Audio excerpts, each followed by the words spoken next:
ini bernama lengkap Andi Kiswanto MPD. Beliau lahir di Cirebon 19 Desember 1986.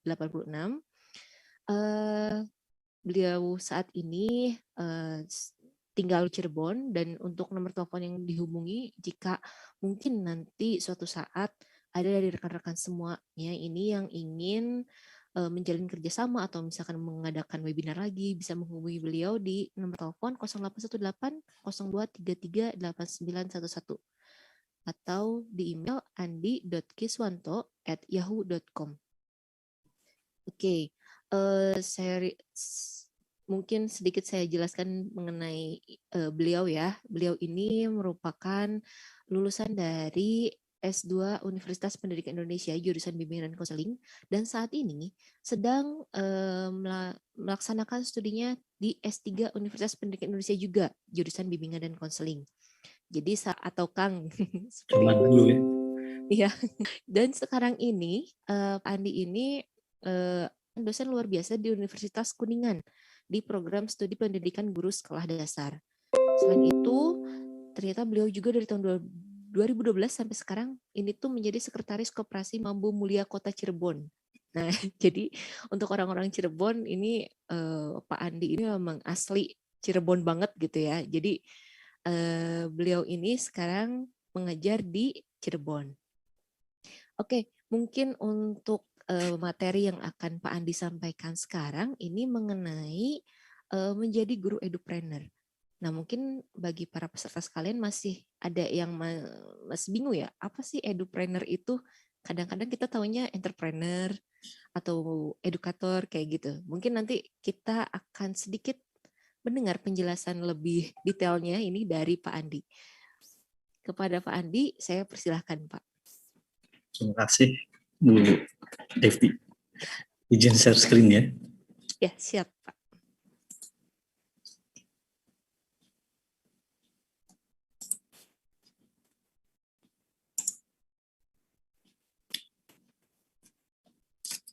Ya, bismillahirrahmanirrahim. Alhamdulillah. Salatu wassalamu ala asrofil anbiya wal mursalin wa ala alihi wa sahbihi ajma'in. Rabbi israh li sadri wa yassir li amri wa hlul 'uqdatam min lisani yafqahu qawli. Pertama-tama kita panjatkan puja dan puji syukur kita kehadirat Allah atas berkat rahmat hidayah ini kita bisa berkumpul nih di webinar hari ini. Semoga semua peserta dalam keadaan sehat semua. Tidak lupa juga salawat serta salam ke junjungan besar Nabi Muhammad SAW. Semoga kita semua mendapat syafaatnya hingga yaumil akhir nanti. Yang terhormat Bapak Profesor Samsu Yusuf, Bapak Profesor Oyo dari STAI Siliwangi, terima kasih atas undangannya. Teman-teman panitia dari Rapref Edu, terima kasih juga atas undangannya. Tidak lupa juga semua peserta yang saya hormati. Disclaimer, saya saat ini menjadi pemateri, bukan menjadi orang yang paling pintar atau menjadi orang yang paling hebat mengenai materi saya. Saya juga masih dalam belajar dan saya berharap saya tetap menjadi orang yang bodoh. Karena ini akan terus ada, jadi untuk saya di masa depan, mungkin apabila melihat kembali video ini, tolong belajar lagi dari dirimu yang masa lalu gitu. Oke, menjadi guru edupreneur, saya mendapat titipan materi bagaimana sih menjadi guru edupreneur ya.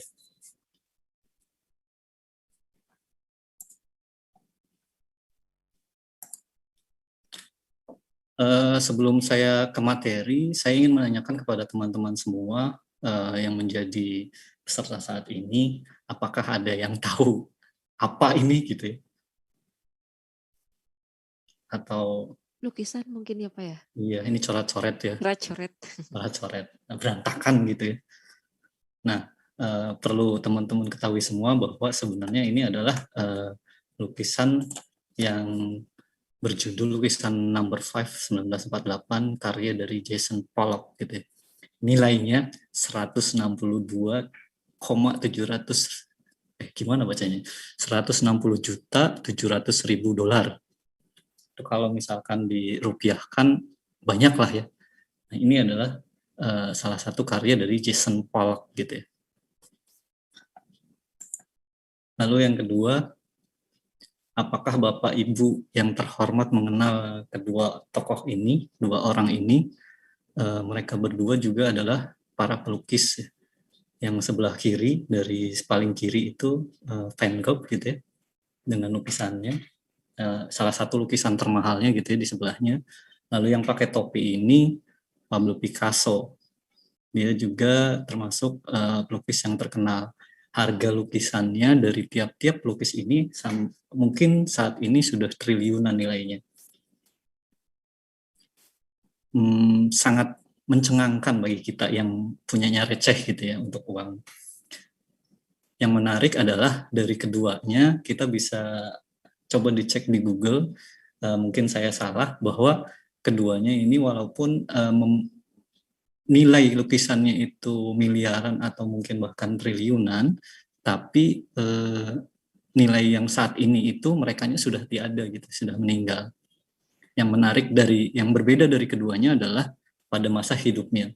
Van Gogh pada masa hidupnya itu sangat kesusahan, bahkan sampai sangat sulit gitu ya, walaupun nilai triliunan tapi keadaannya sangat sulit.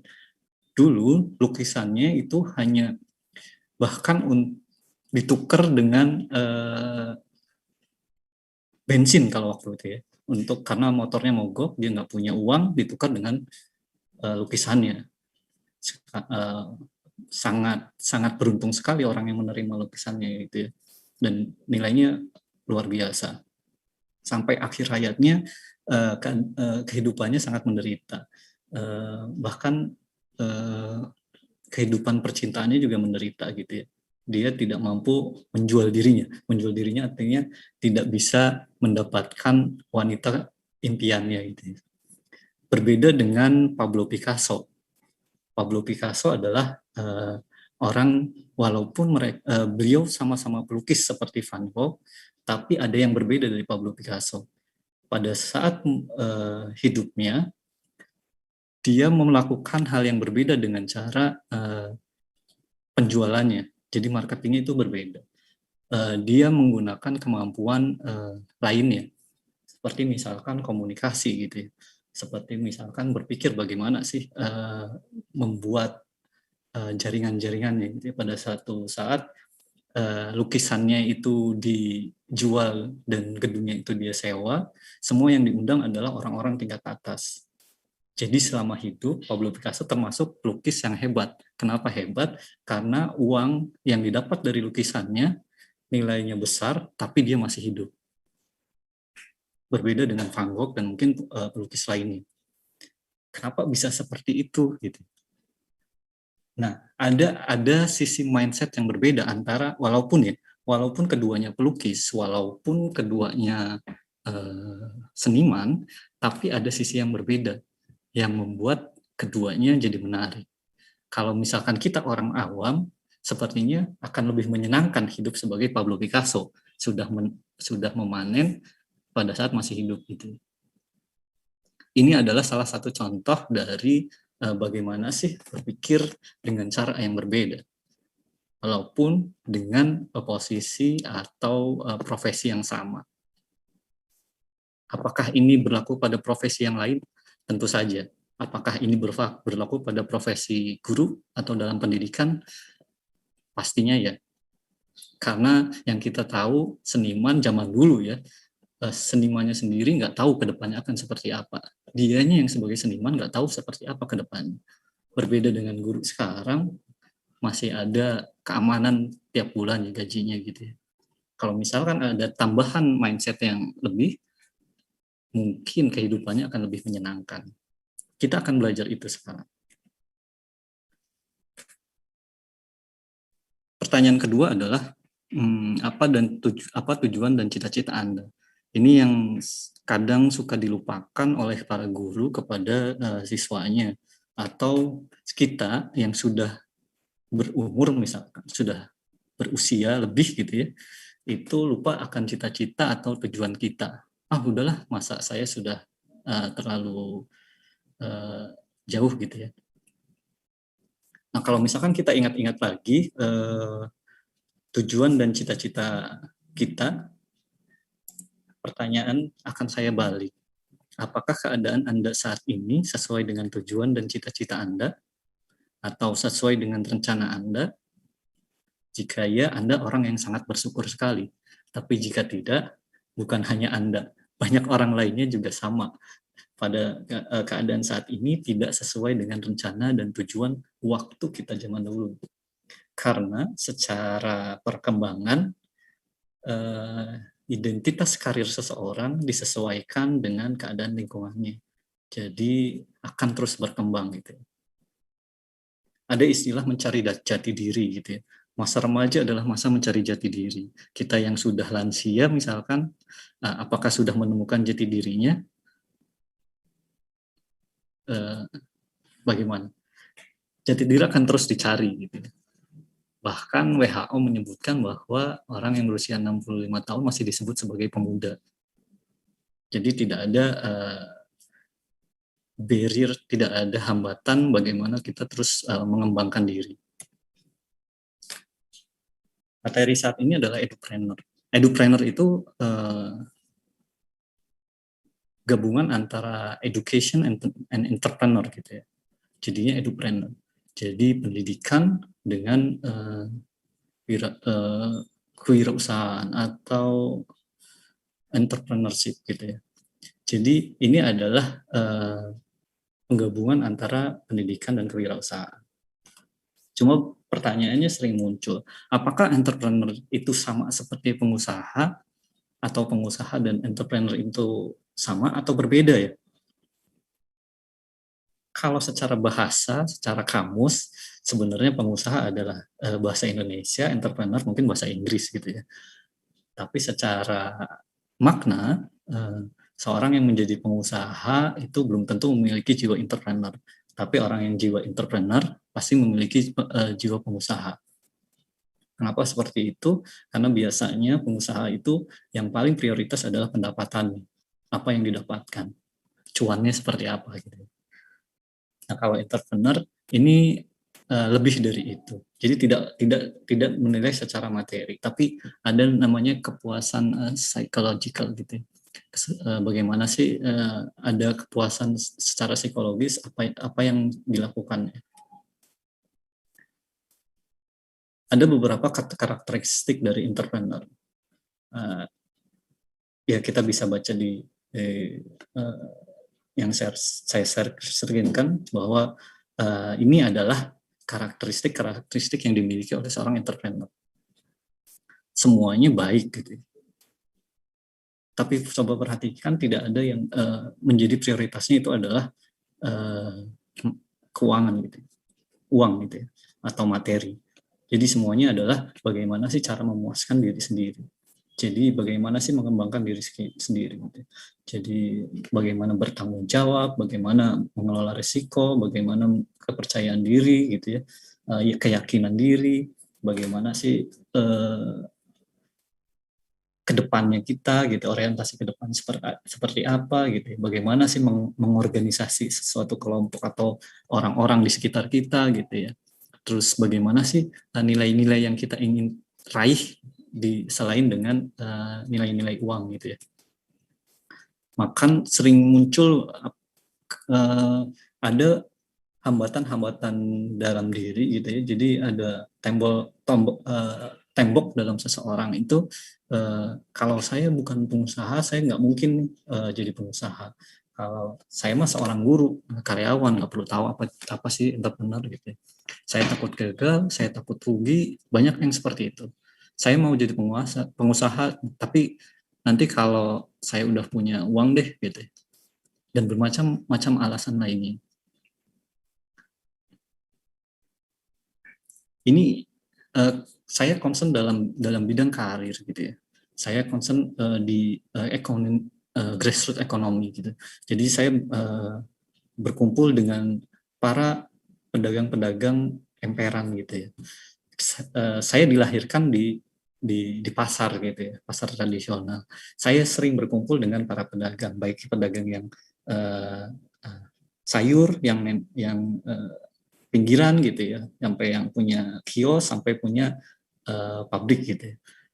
Yang berbeda dari mereka adalah mindset-nya. Misalkan saya tanya, bagaimana dagangan hari ini gitu ya. Jawabannya pasti yang yang dianggap kurang ya. Alhamdulillah bisa makan hari ini aja saya udah cukup. Tapi pada saat bertanya ke orang yang lebih besar komoditi dagangannya, itu mindsetnya berbeda. Tidak menjawab hanya sebatas itu, walaupun syukurnya sama gitu. Tapi ada keinginan yang ingin dicapai berikutnya. Saya harus menjual sekian, saya harus menjual sekian untuk sekian gitu ya. Itu salah satu contoh dari pedagang tradisional tentu saja.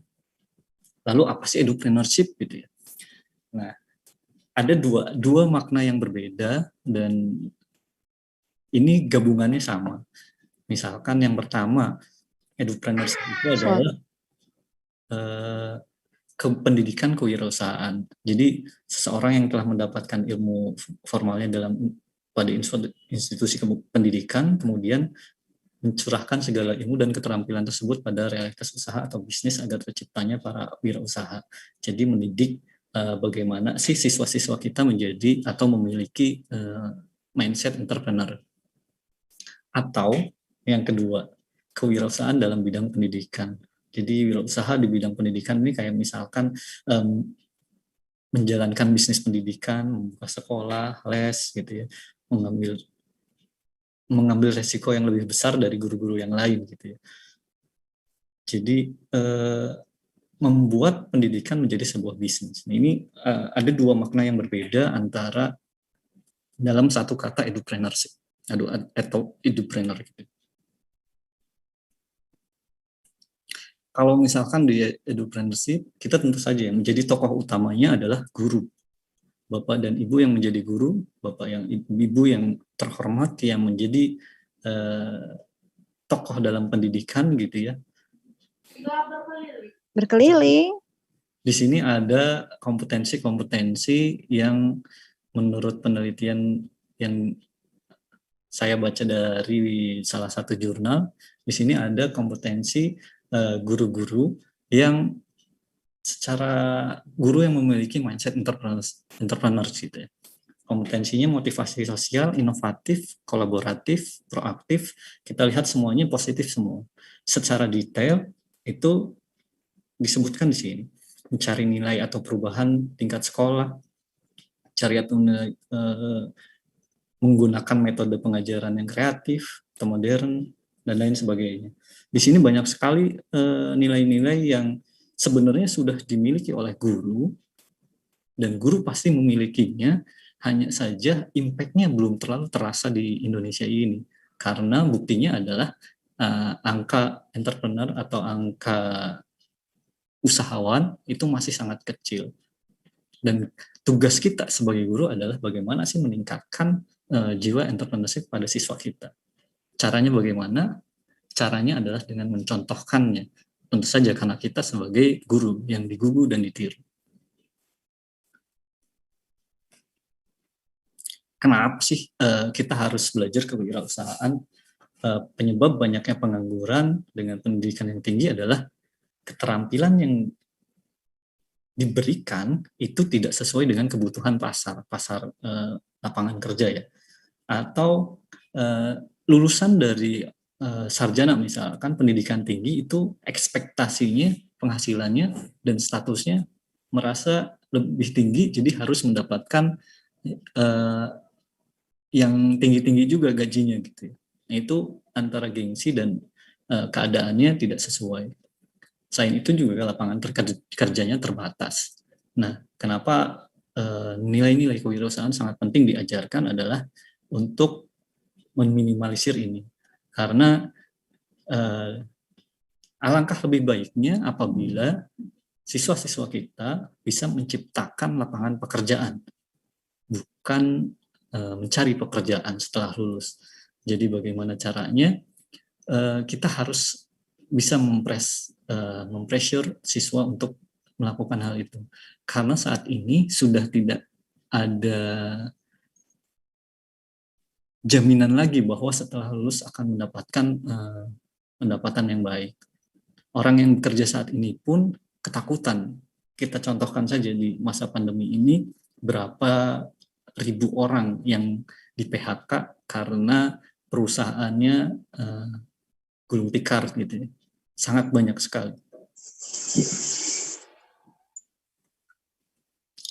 Nah, saya tidak terlalu teoritis menjelaskan tentang entrepreneurship. Yang saya jelaskan ini yang terjadi di sekolah kita.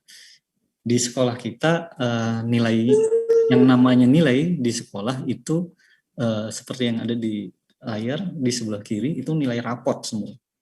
Itu tidak salah, itu nilai, tapi bentuknya adalah angka. Tapi di masyarakat, ini saya ambil contoh adalah HALAK ini adalah core value dari BUMN gitu ya, Kementerian BUMN. Ini nilai-nilai yang dibutuhkan di masyarakat. Jadi ada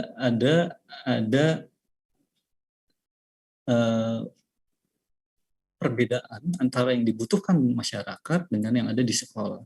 Memang nilai di sekolah bentuknya nilai, tapi bagaimana sih, apakah nilai tersebut menggambarkan nilai-nilai yang dimiliki oleh siswanya atau tidak? Karena di masyarakat nilai itu tidak terlalu dilihat ternyata. Secara faktanya seperti itu.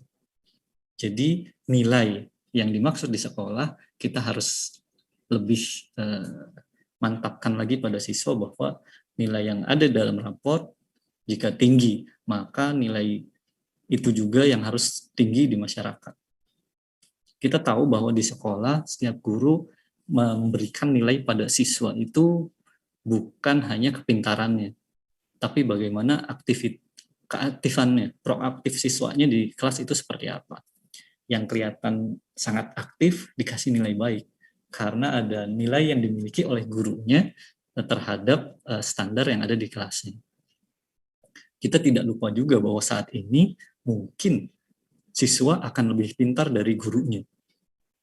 Terus bagaimana guru memberikan nilai pada siswanya? Karena saat ini sudah ada Google, hanya tinggal Google dan selesai semua. Semua siswa tahu jawaban apa yang ditanyakan oleh gurunya.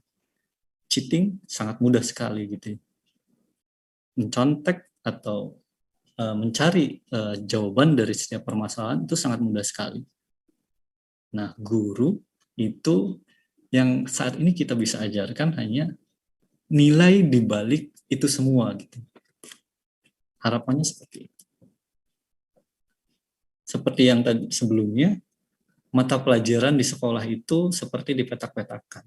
Hanya saja kenyataannya adalah kompetensi yang ada di masyarakat itu kita harus menggabungkan keseluruhan mata pelajaran dalam satu skill secara keseluruhan. Dalam beberapa riset disebutnya sebagai meta skill. Jadi semua skill yang dipelajari di sekolah itu digabungkan.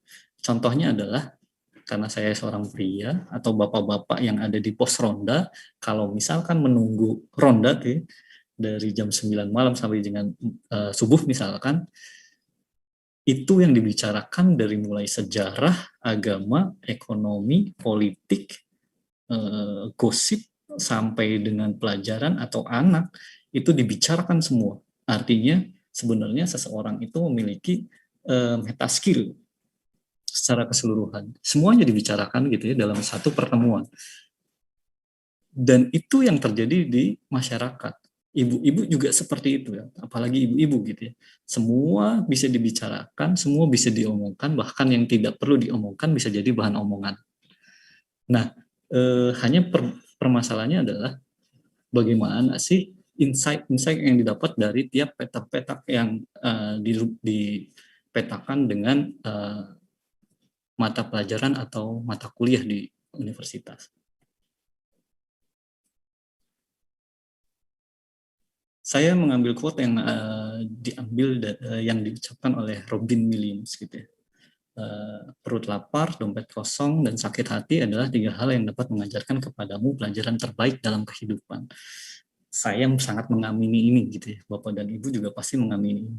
Karena pada saat perut lapar, saya nggak ingat lagi itu apa yang namanya rumus matematika. Pada saat dompet kosong, kita udah nggak mikir lagi tuh bagaimana caranya, nggak mikir lagi bagaimana rumus fisika dan sebagainya. Pada saat sakit hati, apalagi itu tidak mungkin seseorang bisa berpikir dengan baik gitu. Dari sini yang membuat seseorang menjadi jatuh terkapar karena ketiga permasalahan ini yang sangat berat nih biasanya dalam kehidupan. Tapi cerita baiknya adalah kita memiliki otak. Otak diciptakan untuk bertahan hidup gitu ya. Pada saat mendapatkan permasalahan-permasalahan ini, kita berusaha untuk bertahan dan mencari jalan keluarnya. Caranya bagaimana tergantung dari kemampuan tiap individunya, tiap orangnya. Ada yang menggunakan cara yang kotor, bisa mencuri dan lain sebagainya. Ada orang yang menggunakan dengan cara yang positif, dengan cara hal yang positif, dengan kreatif gitu ya, dan lain sebagainya. Siswa di sekolah, permasalahan yang dihadapkan itu kesulitan dalam bagaimana sih menyelesaikan soal-soal yang ada di mata pelajaran. Itu bisa membantu siswa melatih bagaimana mengatasi masalah. Tapi kita juga jangan lupakan bahwa masalah-masalah di luar itu lebih besar. Kalau misalkan itu sudah ketiga kesulitan ini sudah dihadapi oleh siswa di sekolah, tentu saja ini sangat mendewasakan. Kita paham semua bahwa yang menyebabkan seorang yang sukses itu bukan hanya intelijensinya, tapi emosionalnya. Emosional adalah bagaimana seseorang bisa memanage emosinya dalam keadaan apapun, terutama dalam keadaan kesulitan.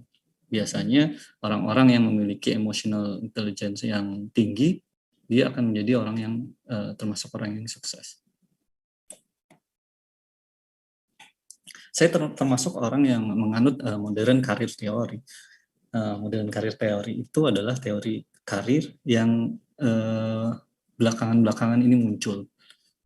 Apa itu? Biasanya ada yang beberapa riset, jurnal penelitian yang saya baca adalah terbagi dari 5 ini. Ada protean karir, boundaryless karir, ada adaptabilitas karir, employability, ada resilience karir, karir resilience.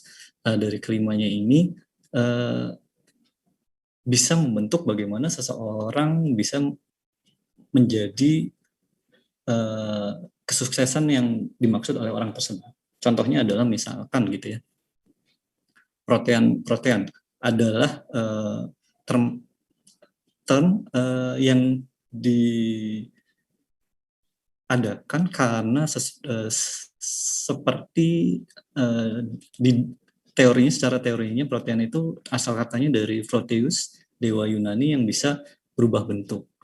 Jadi intinya adalah bagaimana sih orang bisa merubah dirinya sesuai dengan keinginannya. Makanya ada 2 nilai yang paling penting. Bagaimana sih mengarahkan diri, self-directed, dan bagaimana sih seseorang memiliki tekad yang kuat atas nilai-nilai yang dimilikinya. Jadi kalau misalkan tadi cita-citanya mau jadi guru, tekad seperti apa sih, bagaimana membuat dia menjadi guru. Apakah tekadnya akan pupus pada saat dia menjadi guru honorer yang digaji hanya 300.000 satu bulan? Apakah dia akan pupus keinginannya pada saat ternyata ada yang mengiming-imingi menjadi yang lain dan nilainya lebih dari itu? Apakah dia akan tetap menjadi guru atau tidak? Tidak tahu. Lalu boundaryless ini tanpa batasan gitu ya. Ada mobilitas fisik dan psychological mobilitas, tidak ada batasan. Kita tahu saat ini dari webinar saat ini saja, webinar ini diselenggarakan secara nasional, tapi setelah berkomunikasi dengan para panitia, bahkan ada yang dari Stanford University juga ikut gitu, di belahan dunia lain ikut webinar ini. Salam untuk teman-teman di sana. Dan dari Aussie ada beberapa teman juga yang ikut. Artinya batasannya tidak bisa terlihat, bahkan tidak ada batasan gitu ya. Secara fisik mungkin karena masa pandemi semua terbatas di ruangannya masing-masing. Tapi secara psychological tidak gitu. Bahkan secara semua dibantu oleh teknologi. Jadi batasan itu tidak ada. Menjadi seorang guru sepertinya terbatas oleh sekolah atau tugasnya. Misalkan menjadi guru mata pelajaran matematika. Batasannya adalah cuma ngajar matematika. Tapi sebenarnya secara psychological kita bisa keluar dari batasan itu. Apa sih nilai matematika yang bisa kita ajarkan pada siswa di luar batasan itu? Nilai-nilai yang lain. Itu yang sangat dirasakan oleh siswa kalau misalkan ternyata siswanya kadang tidak suka dengan yang namanya pelajaran matematika atau fisika karena merasa bahwa sulit dan belum tahu senangnya di mana gitu. Kalau misalkan gurunya bisa menyentuh tombol siswa hatinya bahwa matematika dan fisika ini menyenangkan, maka banyak siswa yang akan mengikutinya. Lalu ada adaptabilitas. Bagaimana seseorang bisa beradaptasi. Saat ini guru mungkin tidak menjadi orang yang paling pintar di kelas. Saya yang tadi bilang. Dan saat ini semua yang disalah-salahkan oleh orang tua dulu itu mungkin tidak menjadi salah saat ini. Contohnya adalah misalkan ya, yang saat ini booming itu TikTok misalkan. TikTok itu sepertinya salah gitu ya. Atau games. Games itu sepertinya salah. Tapi ada beberapa bahkan penelitiannya, jangan salahkan siswa saat bermain TikTok, mungkin dia sedang belajar matematika dari TikTok itu. Karena ada beberapa konten creator yang membuat pelajaran fisika menggunakan TikTok. Mungkin ini juga bisa dicoba oleh guru-guru fisika membuat konten TikTok tapi dengan pelajaran matematika atau fisika. Di adaptabilitas ini adalah bukan hanya siswanya yang beradaptasi, tapi gurunya juga harus beradaptasi. Di materi awal mengatakan bahwa kita itu negara keempat gitu ya, sebagai negara yang konsumtif. Beberapa kerjasama dengan beberapa seluler itu mengatakan bahwa kita ini termasuk orang-orang yang sangat aktif di dunia media sosial, tapi sayangnya dikatakan bahwa kita hanya sebagai pasar, bukan sebagai produsen gitu ya. Jadi sayang sekali kalau misalkan pasar yang besar ini dikuasai oleh asing. Lalu berikutnya adalah employabilitas, kemampuan untuk dipekerjakan gitu. Jadi seseorang yang mau bekerja harus mengetahui, harus memiliki kemampuan di mana tempatnya bekerja. Harus memiliki kemampuan bagaimana sih menjadi seorang yang bekerja dengan baik. Dan itu sangat sangat penting sekali. Banyak hal-hal atau skill-skill yang bisa diajarkan oleh guru kepada siswanya. Karena kita tahu bahwa di dalam dunia pekerjaan persaingannya sangat ketat. Orang bisa melakukan apapun untuk menyingkirkan saingannya. Dan kita harus bisa mengajarkan pada siswa bahwa jangan sampai melakukan itu, tapi melakukan hal yang berbeda. Nilai-nilai itu yang dibutuhkan oleh siswa. Lalu ada yang namanya resiliensi karir. Jadi resiliensi karir ini juga sangat penting. Kita tahu semua bahwa dengan keadaan pekerjaan seperti itu, seseorang harus memiliki resiliensi untuk kesehatan mental pada pekerjaannya, untuk keseimbangan hidupnya. Jadi kalau misalkan tekanan dalam pekerjaan, tekanan secara moral dari pekerjaan gitu ya, atau misalkan guru yang contohnya adalah guru yang misalkan dituntut hukum karena menghukum siswanya, apakah setelah ada tuntutan itu jadi tidak mau mengajar lagi atau tidak? Apakah dari tuntutan itu atau pengalaman itu jadi mengurangi produktivitas yang mengajar atau tidak? Nah, resiliensi ini yang harus ditingkatkan oleh setiap guru maupun peserta didik. Saat ini trennya sudah berbeda. Seseorang sudah tidak mengejar lagi jabatan dan materi gitu ya, gaji gitu ya. Tapi yang dikejar adalah psychological success. Karena materi dan jabatan itu tidak menunjang seseorang. Contohnya adalah misalkan saat ini banyak pekerjaan muncul yang baru, food vlogger misalkan, tidak ada jabatannya dan pekerjaannya itu makan gitu. Para food vlogger ini menyukai makan gitu, tapi dia merasa senang. Nah, valuasinya bisa dimonetize dengan angka viewers gitu ya. Itu juga hal-hal yang menarik yang bisa muncul saat ini. Jadi keinginan atau keharapan secara psikologis itu tujuan secara psikologis pada saat dicapai maka materi dan lain itunya akan mendukung asalkan kita punya skillnya. Saat ini karir tentu saja di manage oleh orang. Jadi orang itu sebagai aktor. Jadi dia yang menentukan bagaimana dirinya sendiri.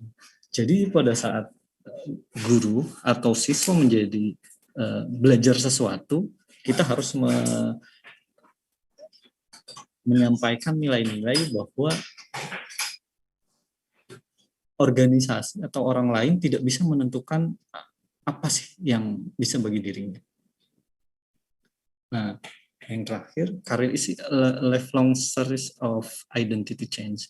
Jadi saat ini semua orang harus terus belajar.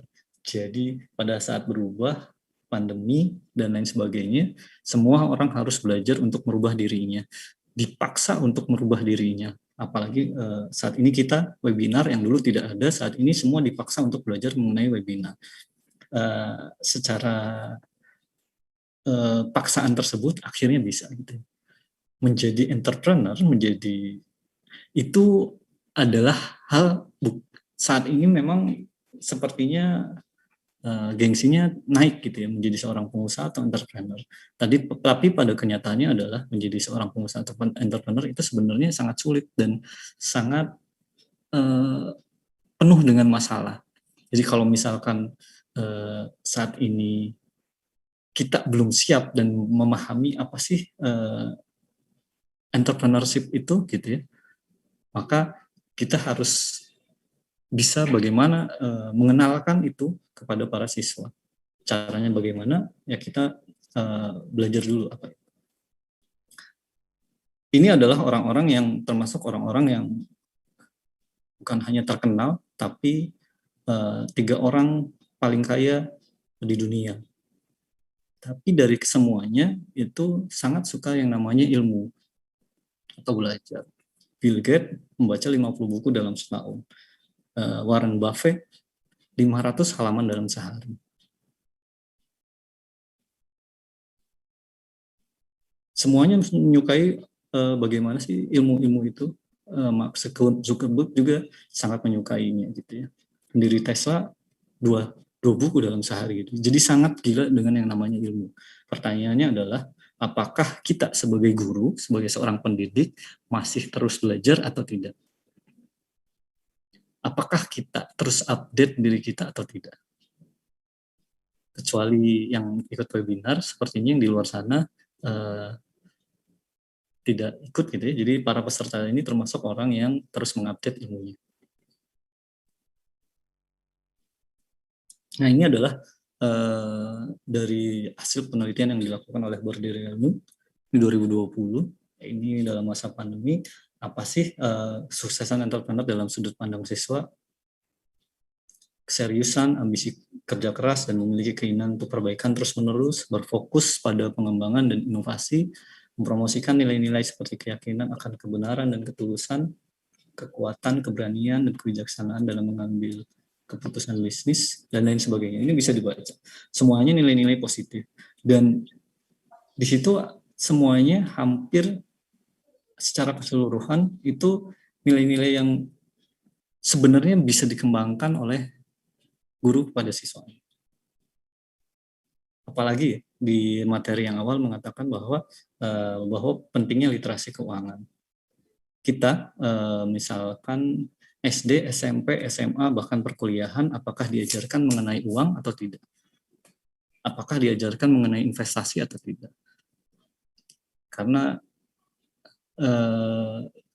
investasi pun sampai saat ini kalau kita tidak mencari sangat,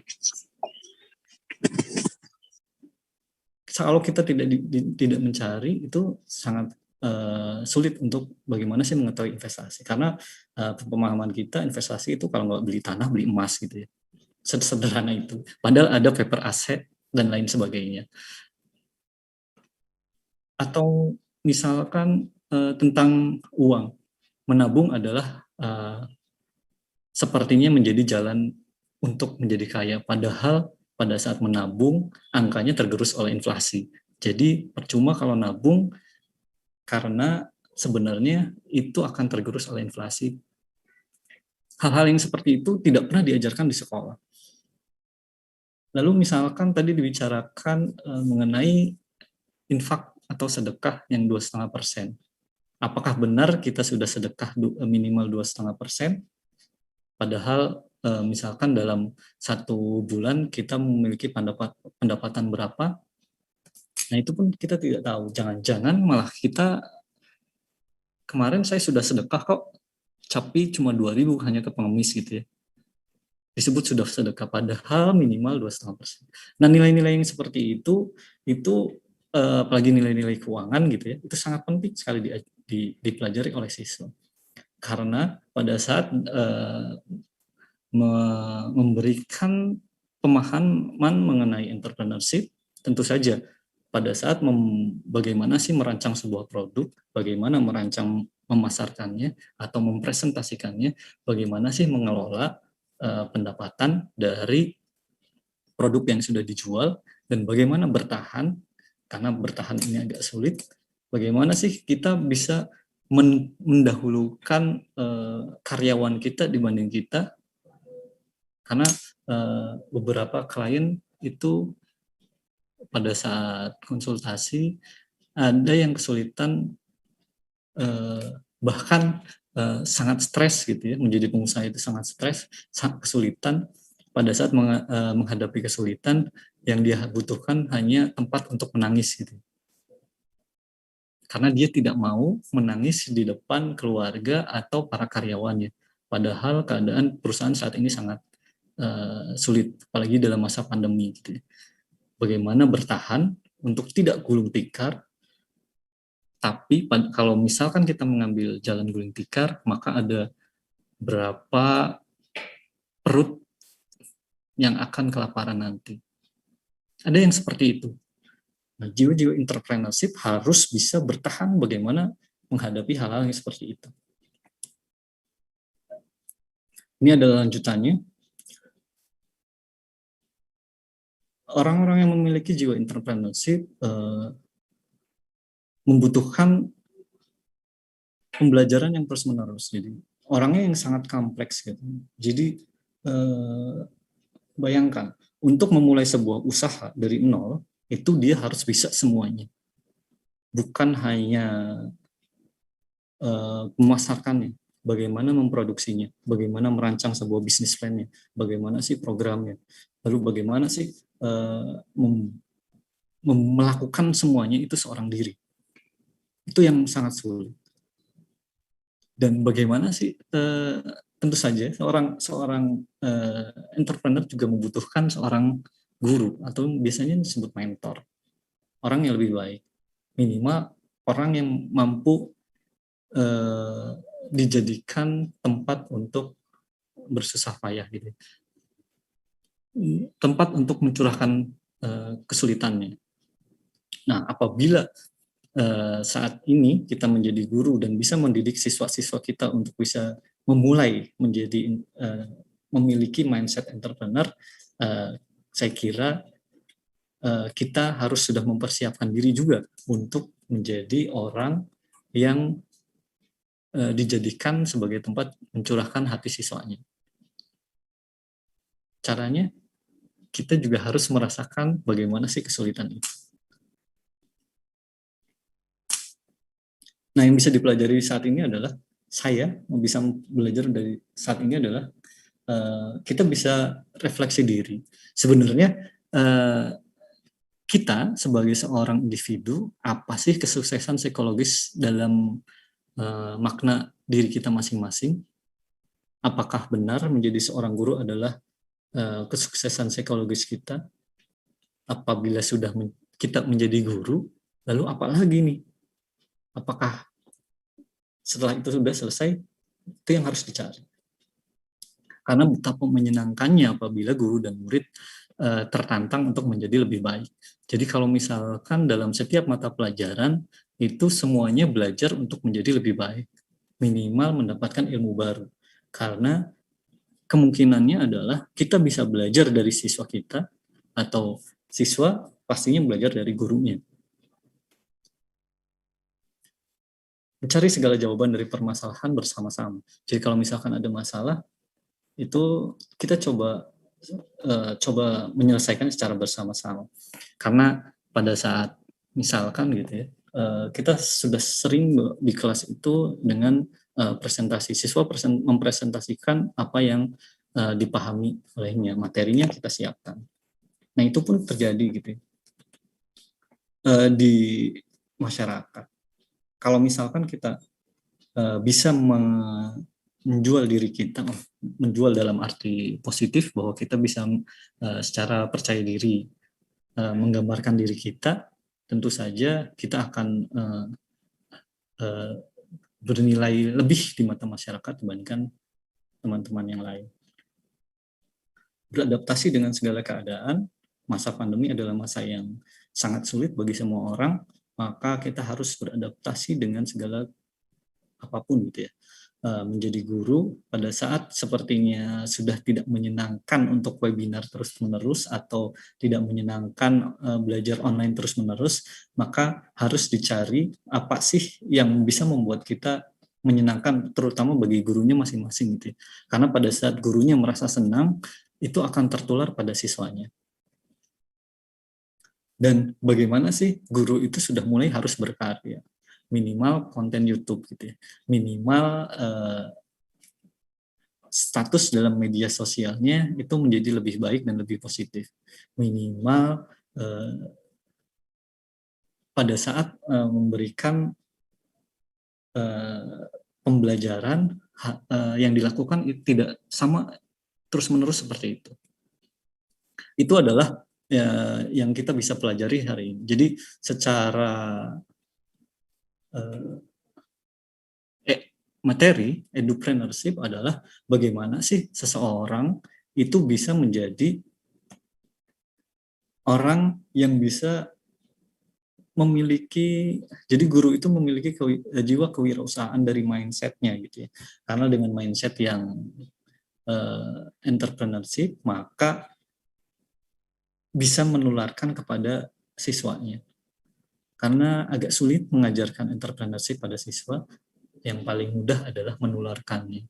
Kita tahu bahwa banyak siswa yang sudah memulai usaha dari mulai semenjak dini. Nah, kita harus mendukungnya. Karena ada kisah yang menarik dari FedEx. FedEx itu adalah, kalau di Indonesia JNE ya, FedEx itu di Amerika. Dulu dia presentasikan di awal itu, mempresentasikan bisnis plan-nya kepada dosennya atau profesornya. Profesornya mentertawakan bisnis plan itu, menjelek-jelekan bisnis plan itu. Tapi setelah bisnis plan-nya jalan dan FedEx sekarang besar, sekarang siapa yang tertawa? Pertanyaannya adalah, apakah kita menjadi guru yang seperti itu atau tidak? Atau kita menjadi guru atau pendidik yang mendorong siswanya untuk mengembangkan dirinya atau memiliki bisnis plan yang menarik, dan kita ikut dalam memberikan saham di situ. Jadi siswanya besar, gurunya besar.